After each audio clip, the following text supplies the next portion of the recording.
The Unlikely Innovators with Mike Comito and Steve Gravel. Presented by Cambrian R&D and the Center for Smart Mining. Do they know it's Christmas time at all? Mike, once again, we're bringing back the singing because it's that time of year. And also it was one of the favorite Christmas songs of our guest, who is Mark Sherry. Mark Sherry is a very busy person, very business-oriented person. Also the founder of One Red Maple, which is what we focused a lot of our discussion on today. What did you think? No, it was a great episode. Like, very, very inspiring guy, just by, how many businesses he has, owned and developed over the years. Honestly, I think that, we focused on one Red Maple, this episode because it was one of his more recent forays. And then obviously, if you'll hear the episode, you'll know that we tie into, the last minute holiday shopping, upcoming Boxing Day sales. But I think obviously it's a tool that could be used throughout the year to encourage people to buy local, keep that money in their community, which in turn allows businesses to keep growing and scaling and becoming more innovative. But I think we could have also spent a lot of time with him talking about Nexco and iRinks. I mean, I think there's an opportunity to have Mark come back to talk about those other exciting businesses. And who knows, by the time we have Mark back for a second time, he'll probably have started 2 or 3 other businesses. Yeah. And then I think what we're both hoping for is that down the road, you'll hear that expression that you both coined on the show, that I mapled that. Yeah, no, exactly. And what a good cause the One Red Maple has underlying it from a community building perspective. So definitely check that out. But now to hear more about that and other things, here's Mark Sherry. All right, we're now back and we're joined by Mark Sherry. Mark is the owner and operator of several businesses, including iRing, Nexco, Quinn and Sherry, 3 A&W restaurants, and more recently, One Red Maple. Mark has a BCom, an MA, and an MBA, and he and his wife, Gina, have 3 grown children and are actively involved in their community. Thanks so much, Mark, for joining the Unlikely Innovators. No, thank you, thank you. I should qualify. We recently sold the A&W restaurants, so we're officially out of that business. But there's a great operating partner in North Bay now. Mark flipped his last hamburger, and now they're out of the restaurant business. Yeah. That's great. So, Mark, when we have our guests on, one of the first questions we kind of ask them is really about the sort of genesis of your career, right? So, when you think back about your career so far, did you always think you'd become sort of a serial entrepreneur the way you are now? Not really. I mean, I started my career at Canada College, actually, and I was the liaison officer when I started. And when I finished, I was the CIO and the registrar. But I always had the opportunity within the college environment to do some entrepreneurial things. Like, we started up the Alumni Association.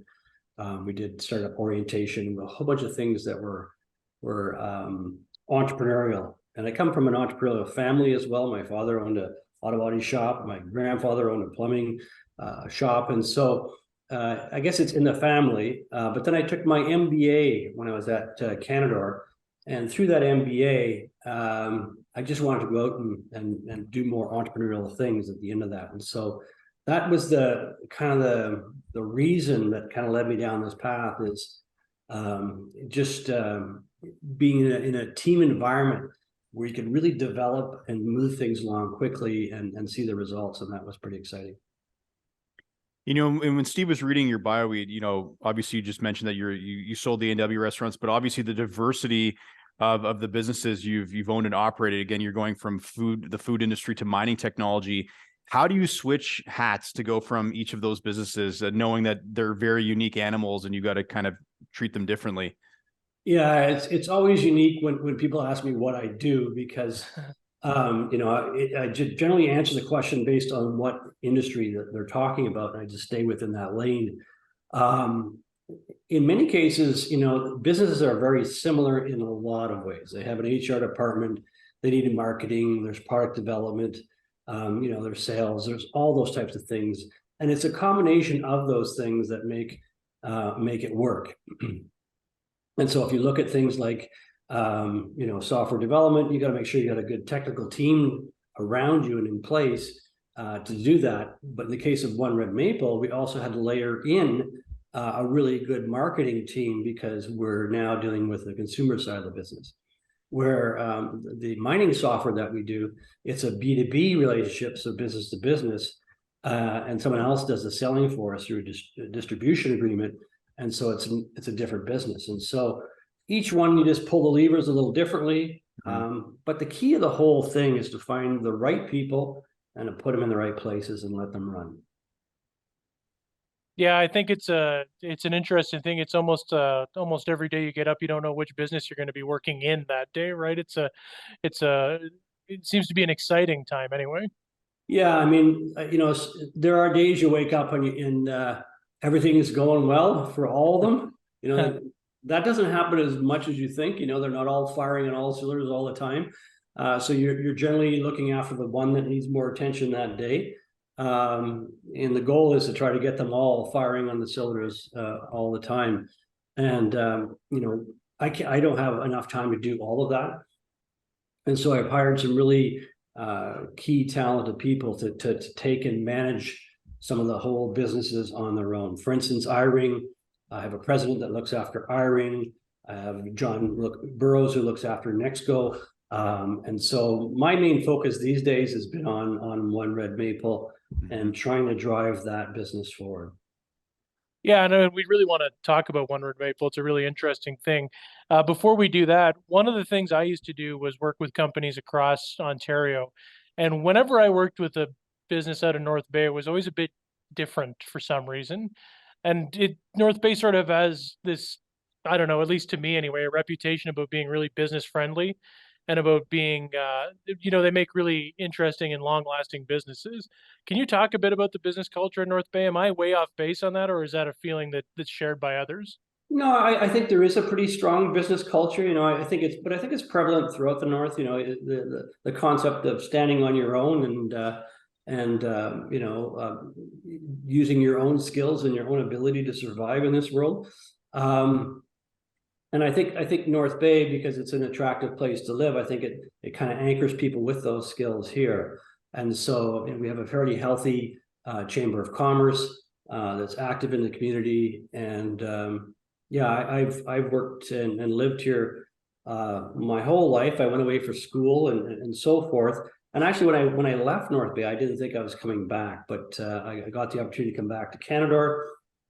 And then when I finished that MBA, as I mentioned, one of my cohorts in the MBA started a business with me and one other fellow, and that was the beginning of all this. So I started the A&W, I started the Game of Things, and I started a company called Stroma back then, all at the same time, and they took off.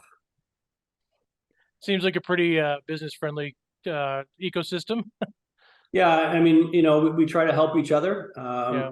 One key thing about being in business is someone else has probably got the solution to your problem. You just got to find them, and building a really strong network to rely on people sometimes to say, hey, I got to go have a discussion with so-and-so because they can really help me with this issue. Yeah, no, that's key for sure. And, we've already mentioned One Red Maple, but we haven't really dove into it yet. And again, we thought that this would be the great time to talk about it. With by the time this episode comes out, we're still a few days away from Christmas. So last minute shopping, but then of course, after Christmas, you've got Boxing Day. I mean, obviously outside of this holiday season, I think it's still a very applicable technology and product, but can you talk about what One Red Maple is and what was the genesis for you starting this business? Well, the idea came to me probably about 2.5, maybe 3 years ago. And as you know, I have a lot of other businesses, and I thought this is a massive idea, and I'm not sure I'm willing to step up to the plate. And then, of course, the pandemic happened, and as part of the pandemic, we had Walmart staying open, but the local shoe store had to close. In my mind, that didn't make any sense. So I said, well, I kind of live by the philosophy, if not now, then when, and if not me, then who? And so we kind of jumped in. We raised about $3.7 million, put a team together. And by last December, we had our very first extension working, which is a Chrome extension. So you can go to the Chrome store and you can just add it to your browser. And we had that working last December. And then we started to do a little bit of advertising around that. And we found out we were doing a social media campaign, and everybody is trying to download a Chrome extension on their phone. Well, Chrome extensions don't work on your phone. And so we decided to pull back a little bit and come up with an app as well. And so now we have both the extension, which basically follows you around on your desktop or laptop, and will show you those same things that you're looking at on your screen while you're shopping, and show you the local option. And we've done some research, which is amazing.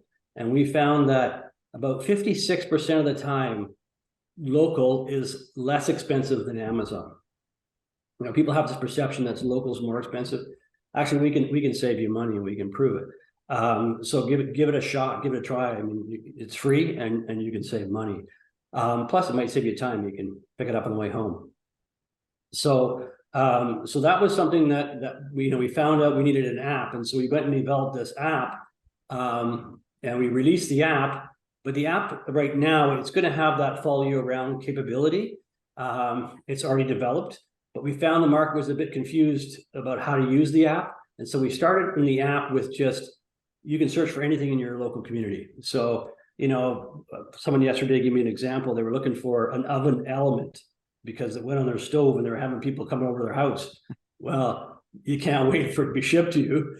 So you have to run around. Usually what you would do is run around to every hardware store and see if you can find the element you're looking for. Well, in this case, you just type it in, boom, there it is. You go to the store and pick it up.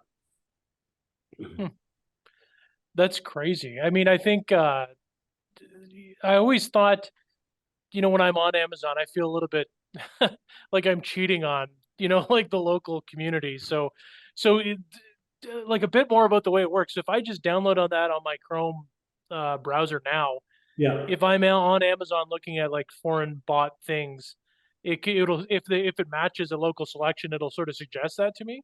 Yeah. So it doesn't matter if it's Amazon. Think of any corporate retailer, right? So our premise is, if the money stays in your community, they're inside the bubble. If the money leaves your community, they're outside the bubble. So there are some franchises that we have inside the bubble, because most, like home hardwares, for instance, are locally owned hardware stores. And so, so if you're on any of those other stores, like Home Depot or Walmart or Amazon or wherever you're on, and you get to the final product page, we will look at what you're looking at on the screen, and then we try to match through our local inventory to find the same product. If we can't find the exact same product, we will show you substitutes. And in some cases, North Bay is a small community, and that's why one of the reasons we went to Sudbury now and Kingston is to get into a little bit larger communities, because there's some categories, we just don't have in a smaller community like North Bay. Like if you're looking for surfboards, you're probably not going to find those, probably not even in Sudbury, but you might not find them until you get to a bigger community. And so some of the things you're searching for, the community might not have, but then quickly that they don't have it, and so it's very helpful. And that obviously can scale, as if you're thinking about it as a business model, that can scale to every community, right? Yeah. Once, even if you're visiting the community, if your geolocation changes, it'll give you results for local. Is that right? Yes, and so you also get the option of having enabled those services. So as you change, it'll change the radius of where you're looking, or you can change it manually. You can go and change it to say, okay, I want to buy something for my son who lives in Kingston. I can put it in Kingston, find out who has it, and have that, that store in Kingston delivered to his house.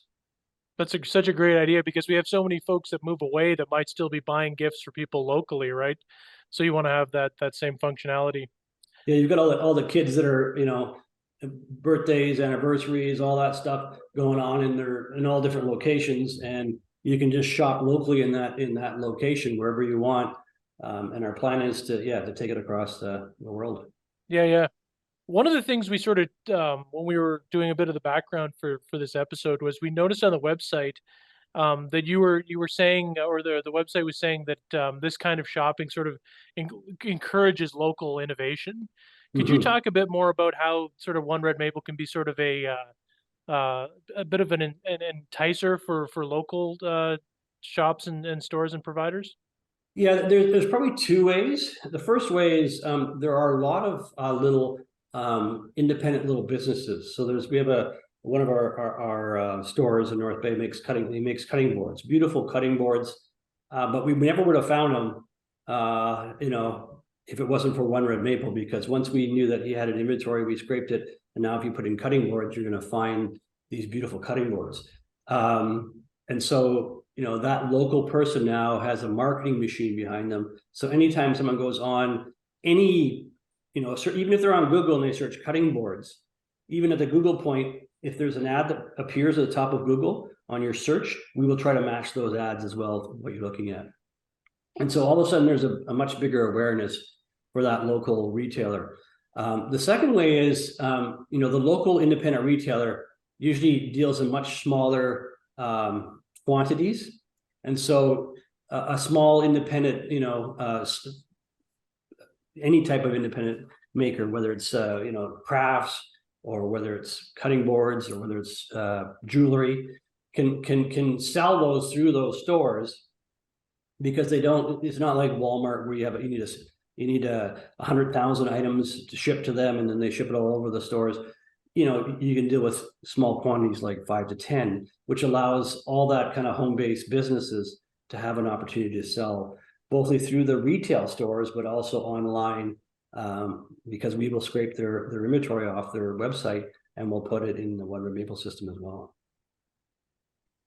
That's awesome. And like to kind of build off that, because obviously I think it's pretty clear how it's beneficial to those local companies in the local community. But, it's been a year since you guys officially launched, and now you've talked about how, you're in Sudbury and you're in Kingston. Can you talk a little bit about the impact that One Red Maple is having either on some of the businesses that you've partnered with, or that some of the feedback that you've heard? What are we looking at a year into this? Yeah, I'd say we're probably since about August, because we backed off after we realized we were advertising to people that couldn't download the extension. So August was kind of our big push. And so since August, we've had the app and we relaunched it in North Bay. We were just talking today. We have a Santa Fund thing here in North Bay every year at Twigs. And we were there this morning, and someone was mentioning that they did all their shopping through One Red Maple. So they just went and found the items they needed, figured out what store to go to, and picked it up. And this was an elderly lady too. So the technology, must work in terms of that. And so that was pretty exciting. But we've also, the stores are starting to tell us, hey, people are coming in saying, we found this on One Red Maple, or, this is how we know that you had it. We're going to work a lot more with the retailers in the next year, because we're trying to tie into their inventory systems, some of them, so that we'll know the sale gets completed, so we can track them right from, we stole this sale from Amazon, let's say, because you're an Amazon shopping cart, literally, and we take you from Amazon shopping cart and we plunk you in the local retailer shopping cart. And, there's no better advertising you can have than that. And so, but we dropped in there right now. So we don't know what happens. They could either walk in the store and get it, or they could purchase online. We don't have that connection yet, but in the next year, we'll be building those connections with the store to really understand how we're driving traffic. And we're going to look to some new ways also to drive traffic through point systems and those types of things. Here's a bit of an aspirational, fun question, Mark. So you know how like before Google got big, there was no such thing as I Googled that. Before some people use Facebook as a verb sometimes. What do you think the verb for One Red Maple is? It One Red Mapling, or I mapled that? What Probably do you think mapled it. Probably mapled it. If we get to that point, we'll be wildly successful. And that's our goal, is to really change the dynamic. I mean, if you look at downtowns, they've been struggling all across Canada. And, we're really about trying to help revitalize, rejuvenate, and drive traffic to those, wonderful stores that we have in our communities. And whether it's in the downtown or spread out, there are some really good pockets of retailers out there that are independent. They're doing some really cool things. And we just want to make sure more people know about it. Yeah, I mean, you could definitely say that I think the term is triple bottom line. There's definitely a secondary bottom line here for you guys around community building. Before we let you go, Mark, and thanks so much for your time with us. You seem to have so much on the go. I mean, less so now. Maybe there's some more room on your plate now that the A&W stuff has kind of come to a close. But what's next for Mark Sherry, and alternatively, what's next for sort of One Red Maple, if you can share, of course. I kind of joke around. I tell people this is my retirement. I'm actually I'm doing this, and I'm not charging. I haven't taken a salary out of One Red Maple for 2 years. So both my wife and myself kind of believe in this cause, and we've been putting all our time in for free. And so that's a real commitment to us. And so our goal is to see it through. We want to get Sudbury, we want to get North Bay, we want to get Kingston all humming. And so our focus is going to be really on those markets, and then figuring out how do we get more engagement. We're getting pretty good downloads right now, downloading between 50 and 70 installs a day.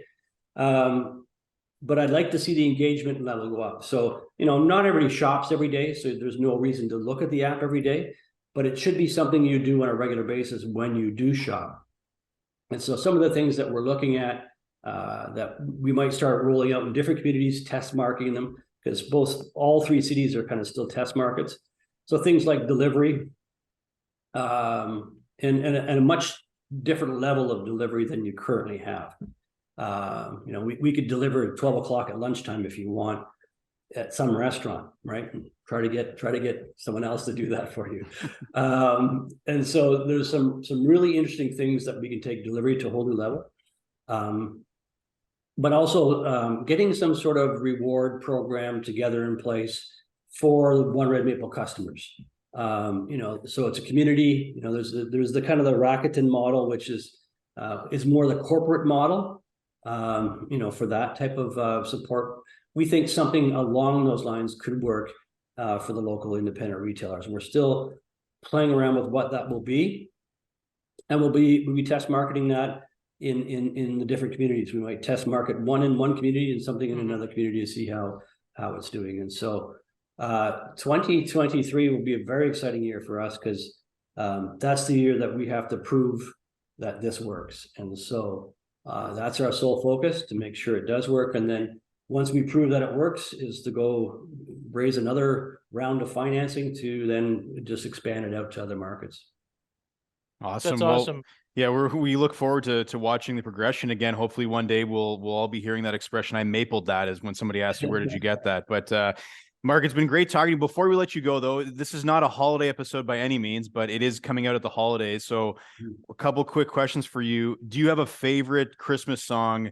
Are you a Christmas music guy? And if so, what's the tune that you go to at this time of year? I think I go to the Pogues Christmas song, New York. Yeah. It's one of my favorites. I don't know why. I just like the singing in it. I'm Irish. I got a Sherry on one side and a Fitzmaurice on another. So in terms of names, my parents have, but it just gets me. It's one of those songs that kind of gets me in the mood. And of course, Do They Know It's Christmas by Band-Aid is also. I grew up to that era, so that was pretty special as well. Super. No, that's great. Best of luck, Mark. It's not a Christmas episode, but I did wear this après ski sweater, so it's at least a winter episode. So thanks so much for joining us today. No kidding. Yeah. It snowed a heck of a lot. Thanks for being on the show, Mark. Appreciate it. All right, take care. Yeah, thanks, Mark. Well, Steve, we're back. That was great episode with Mark.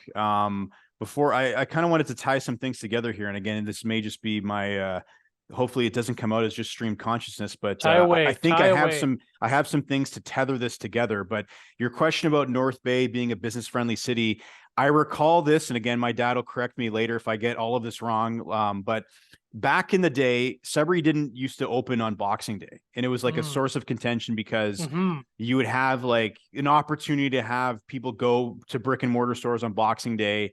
And we didn't do that here in Sudbury because of the bylaws that we had around that, right? And so obviously for some people, especially in the retail community, they like that because it gave them that extra day with their family, which I totally understand. And then you had the other argument there that there are these businesses that would love to be open that day to encourage people to buy their products and services, but they weren't able to open. And so I remember my dad telling me at the time, North Bay used to have, they still do have all their stores and shops open on Boxing Day.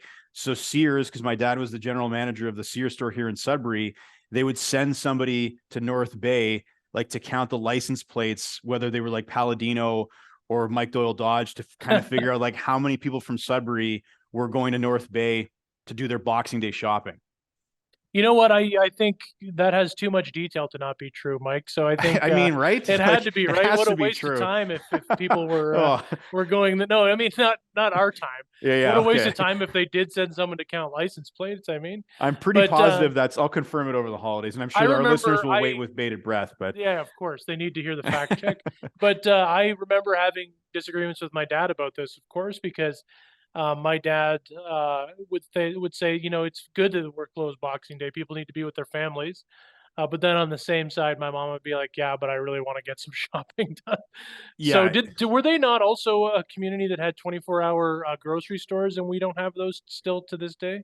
that's a great question. We should have asked Mark. We should But ask Mark. no, I We mean, I should agree ask with, Mark. we should have to. I mean, again, I sympathize with both sides of the aisle there, because by the same token, whenever people would talk about that in Sudbury, you would be like, well, if Boxing Day stores were open, then my dad wouldn't be here with us on Boxing Day. He'd probably be at the store. So like, I Yeah. appreciated him being around for the holidays.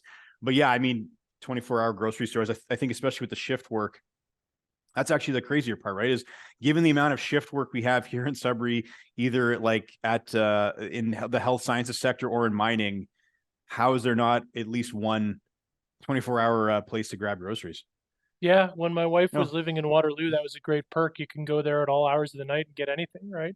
that is always there's nothing like an after bar grocery store touch to satisfy, those hunger pains you have. Yeah, I need to go get some fruit and veg at 2 in the morning after the bar. Yeah, but it was great to have Mark on. Everyone should check out One Red Maple, give it a whirl on their Chrome browser, but also download the app in the App Store. Great episode. And now, Well, it's no, no, no, hold no. on, We're not done. hold on. Yeah, didn't you have something you wanted to ask me? Yeah, well, we asked Mark, so I got to ask you, Yeah. and then I'll give my take. But what's your go-to Christmas/holiday song at this time of Yeah. year? Yeah, well, so it's a big cliche now, but I actually do like Mariah Carey. Yeah, of course, it's Just because, great. you know, but I mean that's like my attitude too, right? There's also yeah, it's really not in vogue now because it's a bit um gross sounding, but Baby It's Cold Oh Outside yeah, you is can't. a fun one. My wife and I still sing that really, and it is jokingly around Christmas time to each other in the kitchen. So It's very sweet. yeah, thank you. And what about you? To be honest, like we there's a lot of like Taylor Swift Christmas music in my house, so I do enjoy that, but the girls love it. Casey Musgraves has a great Christmas Yeah, album that we get a lot of play on. Bad Religion was a punk band that, the name itself, Bad Religion, but they did a Christmas album probably back in 2012 that I love. But like my go-to song these days is Merry Christmas Baby by Bruce Springsteen. oh yeah, I love it. It's I remember putting out a poll on Twitter last year being like, which Bruce Springsteen song do you like better, the Merry Christmas Baby or Santa Claus is Coming to Town? And like you'd be like, there's so many people out there who hate both those Bruce Springsteen Christmas songs. I love both, but like Merry Christmas Baby is my go-to. There's this like roaring sax solo halfway yeah. through the song that like it just gets me fired up. So What about one that you can't stand? I'll start. okay. Alvin and the Chipmunks. That Yeah. is really grating. What about you? Any come to mind like that you just can't stand? Like you got to change the channel? I mean, like sometimes that like hippopotamus for Christmas song, just because the voice is a little grating, but Yeah. like the girls love it, so I've grit my teeth through a number of like rotations of that. But to be honest, there's not like one beyond that. And I mean, I just thought of another one. which I one? don't love Dominic the Donkey. Oh, hee haw, hee haw. Yeah, yeah. Yeah, It's it's a bit tough. they haven't discovered that one yet. I've deliberately held that one back because I feel like that would be like constantly in the house. Yeah. So, and I feel like that's probably, as a good Italian boy, I don't know if I should be supporting that song. I feel like on some level that's probably not good for the Italian community. Yeah, But it's anyway. definitely an anti-Italian song. But anyway, Yeah. But so I now guess- we'll leave you with this Christmas hit. No, we're not a radio show, but thanks everyone for listening. And again, if you're listening to this before Christmas, have a good Christmas and happy holiday, happy New Year. yeah, this is our last, our last episode in 2022 with a guest. Next week, we have a bit of banter. So if you enjoy this part of the episode, stay tuned for next week where Steve and I talk about eggnog and all sorts of other sorts of holiday treats. And then we will rebroadcast our most popular episode of 2022, but you'll have to check out next week what that is. Otherwise, we'll be back with new content in 2023. Bye-bye. The Unlikely Innovators with Mike Comito and Steve Gravel, presented by Cambrian R&D and the Center for Smart Mining.